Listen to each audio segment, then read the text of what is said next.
Hello, કેમ છો તમે બધા? આજે હું તમને શીખવાડીશ સાયલેન્ટ લેટર એચ. તો એચ કેવી રીતે સાયલેન્ટ થાય છે? મારું નામ છે હનીશ પ્રજાપતિ.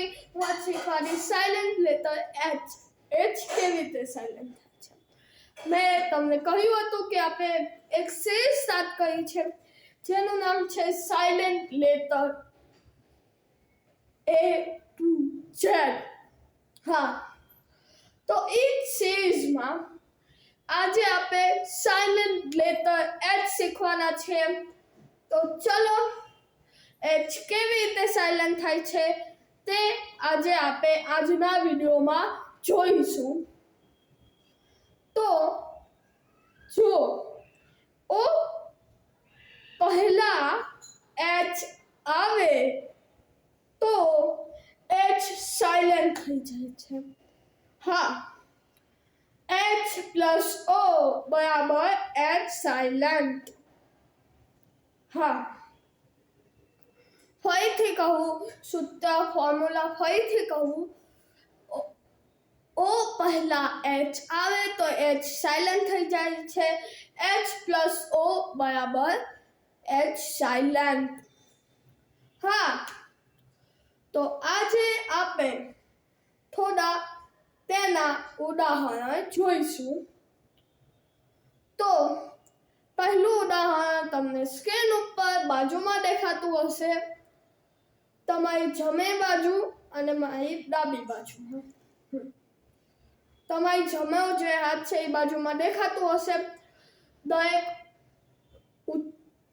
ઉચ્ચાર એક્ઝામ્પલ જે કહો તે દેખાતું હશે. તો પહેલું એક્ઝામ્પલ છે E C H O, echo. પછી H O U R, hour એટલે કલાક. હવે H O N E S T, honest. Over કહેવાય સૌથી પહેલા, જે બીજો એક્ઝામ્પલ છે એમાં ઓવર કહેવાય.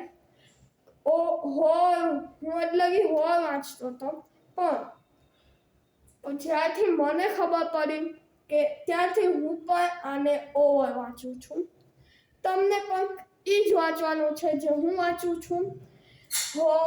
ઓર નથી વાંચવાનું, ઓવર વાંચવાનું છે. હા, તો પહેલા જો echo, E C H O, echo. હા, જો છેલ્લે ઓ છે, ઓ પહેલા એચ છે, ઓ પહેલા એચ આવે તો એચ સાયલેન્ટ થઈ જાય છે. એચ પછી ઓ કે ઓ પહેલા એચ આવે ત્યારે એચ સાયલેન્ટ થઈ જાય છે.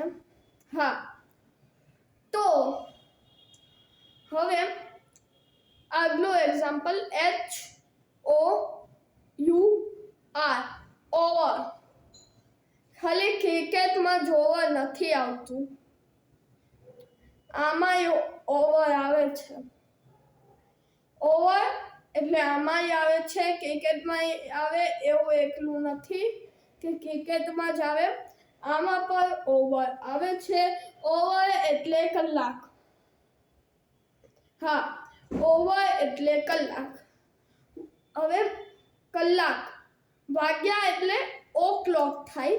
આ હોર છે, ઓવર. હવે શું કામ ઓવર વંચાય છે? તો પહેલા તમે ગુજરાતીમાં જોઈ લો. 5 વાગ્યાથી અમે અહીંયા આવ્યા, એટલે જેમ કે 4 વાગ્યા હોય ત્યાં આવ્યા, તો આ ભવિષ્યથી આવ્યા છે એવું થોડી બોલાય. તો એમાં કલાક શબ્દનો ઉપયોગ થાય. હા, મનમાં પ્રશ્નો થતા હશે કે આ 5 કલાકને છે ને 5 મિનિટ થઈ અમે આવ્યા એના. હવે 5 મિનિટ શું કામ છે? કારણ કે તેમાં પહેલા કલાક બોલાયું છે એટલે 5 મિનિટ આવી છે. આપે સ્પોકન ઇંગ્લિશ છે, આનો લેક્ચર નથી, તેથી હું બહુ કહીશ નહીં. આપે ઇંગ્લિશ શીખવા ઉપર ધ્યાન દો, આ બધું નહીં. હા, તો આગલું છે HONEST. ઓનેસ્ટ. હોનેસ્ટ નો વાંચતા, ઓનેસ્ટ. હા, ગમે ત્યાં નથી લગાડવાનું. હા, જો શરૂઆતમાં ઓ પહેલા એચ આવ્યો એટલે એચ સાયલેન્ટ થઈ ગયું. હા, તો મેં તમને આજ શીખવાડ્યો સાયલેન્ટ લેટર એચ. આગળથી આપણે શીખીશું સાયલેન્ટ લેટર આઈ. આજનો વિડીયો અહીં સમાપ્ત થાય છે. તો હવે બાય બાય એન્ડ